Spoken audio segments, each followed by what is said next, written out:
I know Tracy. I know what she's capable of, and it makes me sick to think that she might go to Alan about our quarrel. I don't think she will, Rick. Almost certain of it. How can you be certain about anything when it's concerning Tracy? She doesn't know anything, really, does she? Therefore, she isn't going to go to Alan with any accusations. Accusations that might cut her off from her brother and her whole family forever, unless you can prove them. I agree with you, Lee. No, Tracy is just going to lie and wait before she confronts anyone. Wait? For what? Wait for the birth of my son, Howard.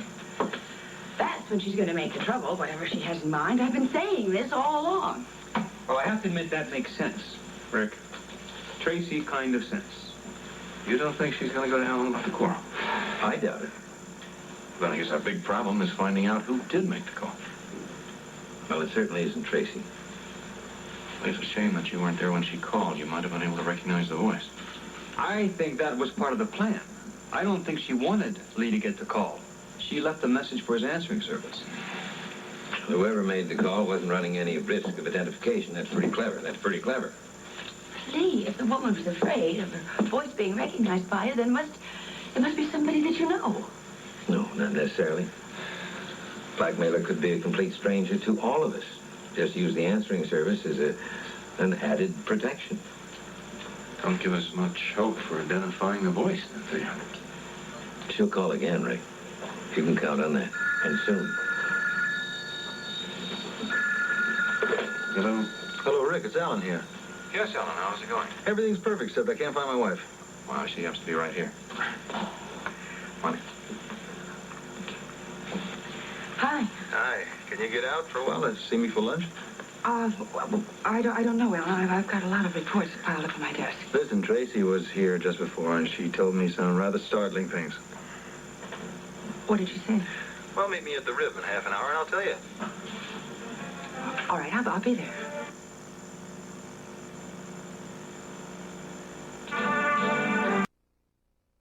Straighten up. Easy. Just sit straight. All right, now take a sip. Just a little sip. All right. Good. All right, now let's try a few deep. Breathe deep.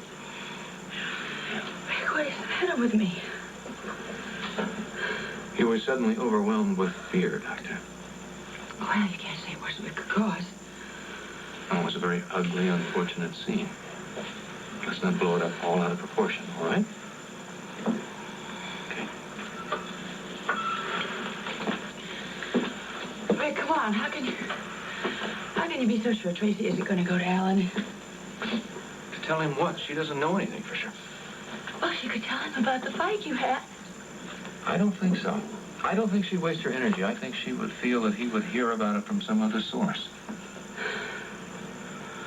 I must say, you're really taking all of this in good stride. Well, I'm trying to this time. Look what I just did. Look how I reacted. It's the worst thing in the world I could have done. I should have taken a walk, anything, but let my anger control me. I can't go on living like this, Rick. I can't live on the edge of fear. Monica, I told you what you should do. Go to Alan.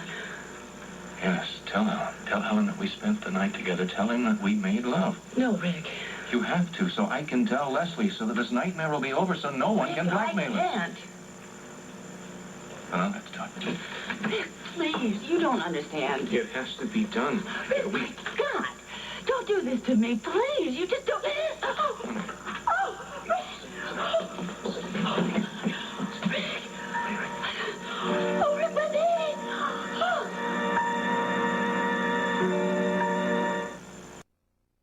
No, we had a disagreement, but it's all settled now. Then why are you looking so unhappy? Jesse, I am bored. I am so bored. I got so much time on my hands. I can't handle it. Please, can I come back to work? Well, I'm sorry. Excuse me. Main desk, Mrs. Brewer. Jesse, this is Rick. Monica's fainted. She's stinging. Oh, dear Lord. Dana's on her vacation. You have to get somebody else. What about the new resident? He's on duty. Yes, I understand he's very confident. Rick, is she staining badly? Very. The baby might be coming very quickly. Look, call Alan. He's across the street at the Rib waiting for her. Yes, I'll call immediately. Where will you be? We'll be on 4. All right. I'll page Dr. Priest and I'll call Alan. Bye. Fine. Love you. you're back on duty. Yeah, we have an emergency. What happened? It's Monica. She may be having the baby sooner than expected. Oh, no. So go up to 4, will you, and see if you can help up there? Okay. Thank you. Damaris, page Dr. Priest for maternity on 4, would you please?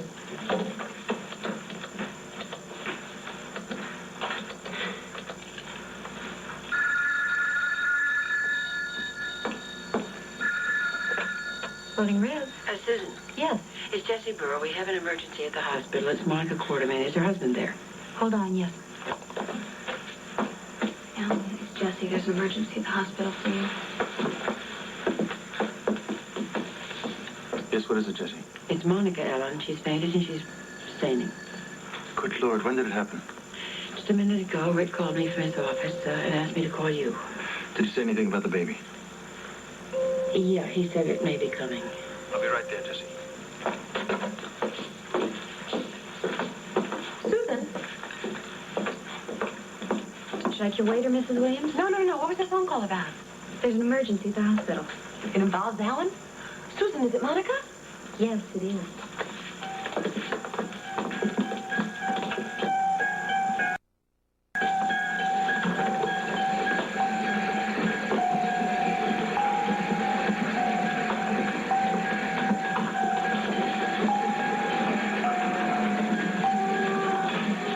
I'm glad you got this medical history order from Dr. Hoskins' file. Easy there.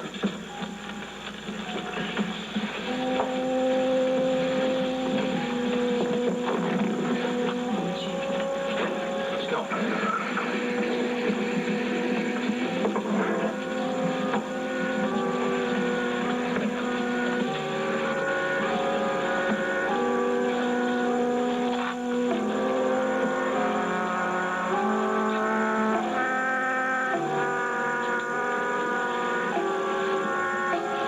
What do you think? It's too early for the baby. And if she goes into labor, what are the chances for the baby? If she gives birth now, we could very easily lose the child. And what do you suggest, Doctor? There's only one thing we can do. Hope for the best. Yeah.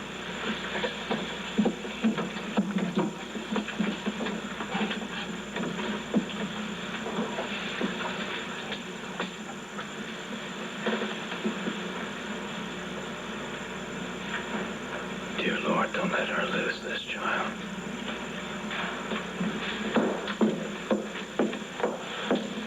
I'm sorry, Dr. Webb. Did I order you? What do you need, Bobby? Alan Quartermain is outside and he's asking for his wife. All right, I'll talk to him. You stay with her. Is she going to be all right? It's going to be very close, she and the baby. She's not starting labor, is she? No, but she could any minute, and we're going to need you. You stay very close, please. I won't leave. All right, get her ready. Dress her carefully. I'll be with him.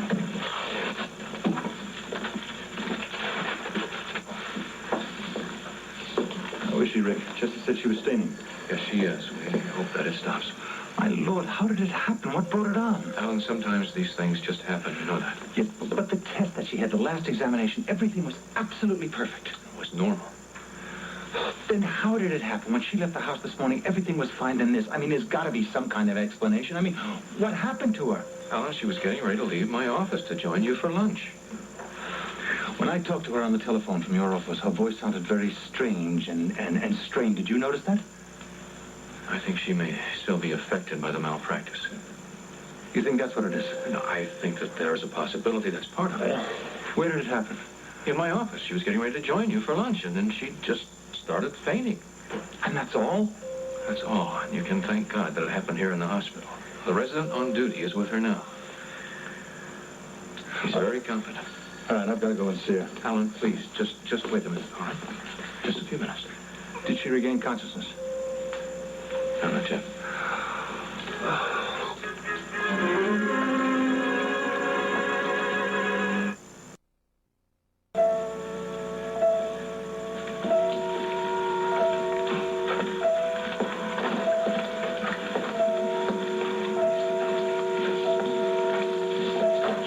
Alan, Hello, Leslie. how is she? Rick's with her now. Haven't seen her yet. Has anybody reached Dane? Yeah, she's coming home early from her vacation. She'll be here tonight. Good. We can't lose the baby. Alan, don't do that. I'll do what? Don't expect the absolute worst thing that could happen to happen. Baby's only 7 months. I keep remembering how wonderful I felt when everything was all right with the baby and that nothing happened to him because of Monica's fall. I love that child as though he's already been born, you know that? He's going to be. And even if he's born early, he's going to survive. I believe that with all my heart. Thank you. Whether I believe that or not, I don't know, but I need to hear it. She's not going to lose this baby. After all, he has the strength of a quartermain.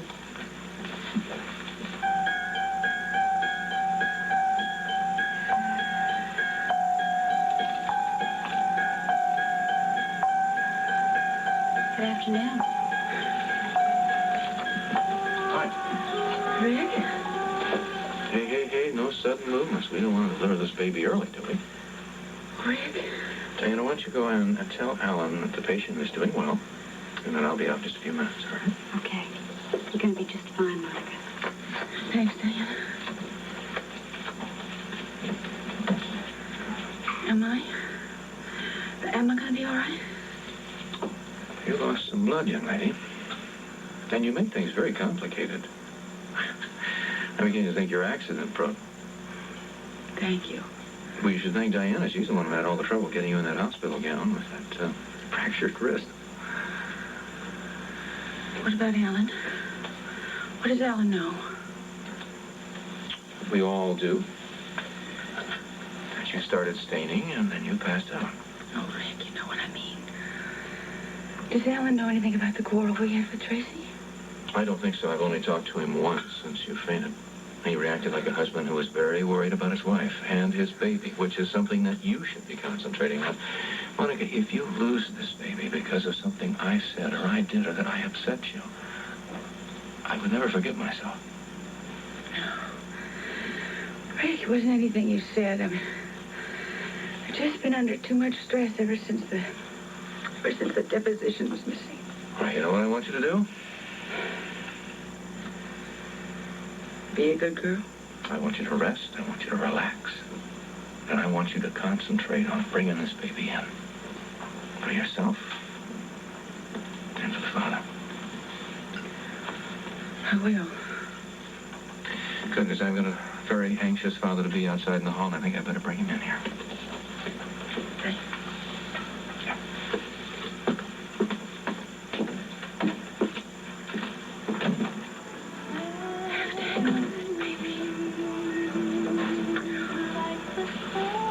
For his father. Rick.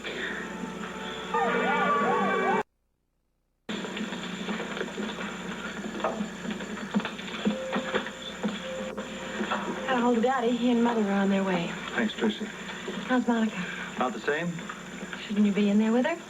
Rick's in with her now. I wish there was something I could do for her. Alan, when you were practicing medicine, what did you tell the husband of a patient? There was nothing he could do for her except be with his wife and try not to do anything to worry her. So how about taking your own advice? I'll try. For you. Thank you. So why don't you sit down and relax? And stop wearing out a perfectly good pair of shoes with all your pacing. Listen, you don't have to stay around here if you've got things to do. Don't be silly. You're my brother. This is where I belong. Rick, Ellen, she's fine. You can go back in now. She's drifting in and out of sleep, but she's all right. Thank you.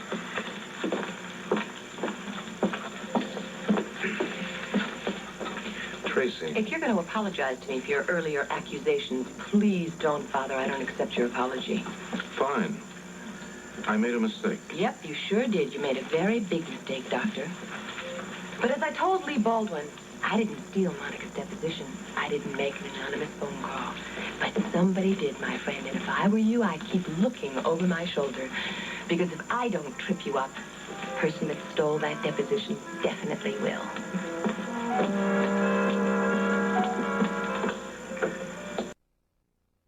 Darling, you look absolutely exhausted.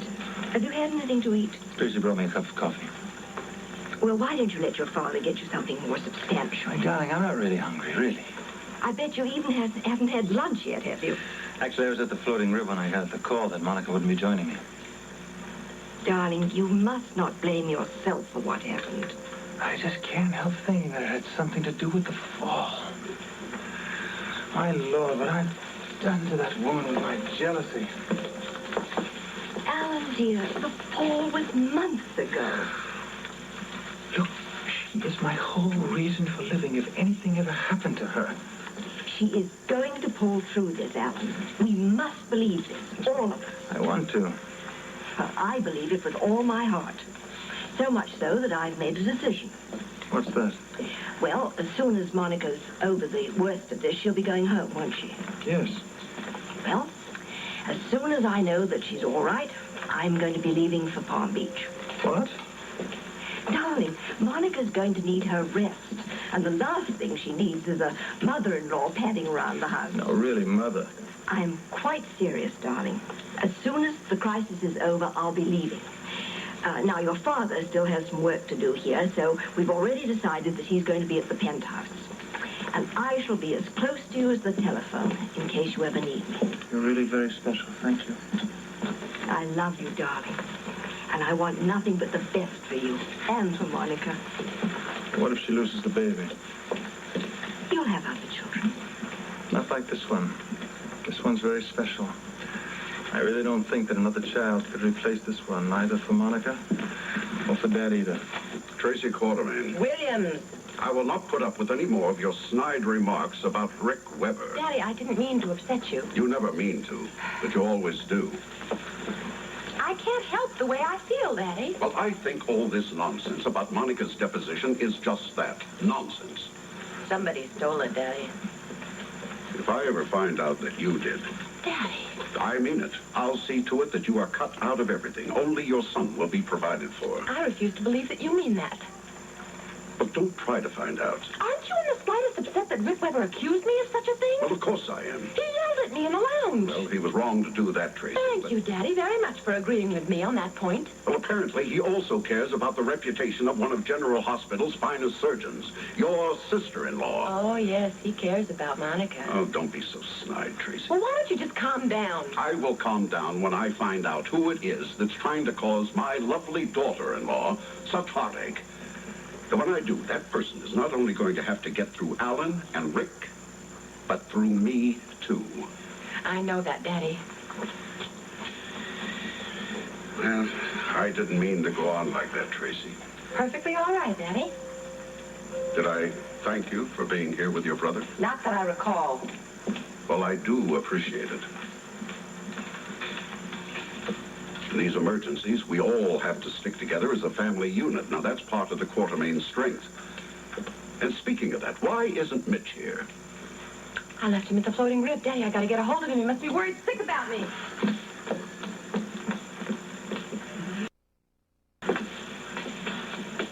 Now, there's only one thing that I want to see right now.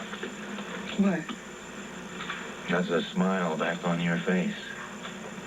Why act like a monkey? Why, come on, that's better. That's much nicer. It must look frightful. Well, maybe just a little bit frightful. I guess I should be smiling. I mean, at least I don't think Tracy has told Alan about the quarrel we had. You mean my quarrel? No, Tracy knows that I think she stole the deposition, and then when she told me about the anonymous phone call, Okay. I don't want any more talk about phone calls or depositions or Tracy. And whatever the reason, she is behaving very well. So I want you concentrating on one thing. What? Being a good woman, a good wife, and a good mother. And a doctor somewhere way, way in the distance. What is that supposed to mean? That means that when Dana gives you an okay to leave here, I don't want you coming back. Not until you are ready to deliver that baby. Really? Really. You're not going to miss me in OR? I will miss you desperately. But you have one job. And that's to see to it that this baby is delivered safely. All right? You know something? What? You're one heck of a bedside manner, Doctor. Do I? I'm going to have a perfect baby. I'm convinced of that.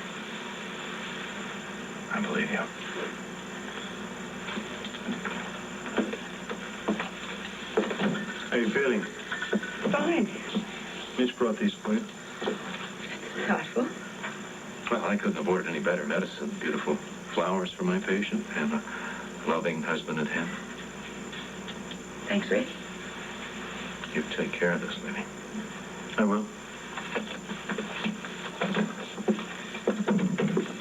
Lovely. Yes, just like you. You look absolutely radiant. Do I? Yes. Well, I guess I got a reason to smile. I've just been given my walking papers. What do you mean? Rick has said absolutely no more working until I've delivered my baby safe and sound. He really does care about you and our son, doesn't he? Yeah, he does. Well, I'm delighted. Because you just can't take any more chances at all with either your health or the baby's. I got one favor to ask of you. Anything. I've had just about enough of hospital beds during this pregnancy as I can stand. I'd like to go home. I think I can arrange that as soon as Dana gives her okay. It's going to be a beautiful Christmas. It certainly is.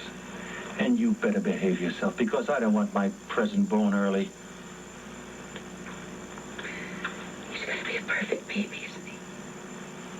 Yes, he will. I give you my promise.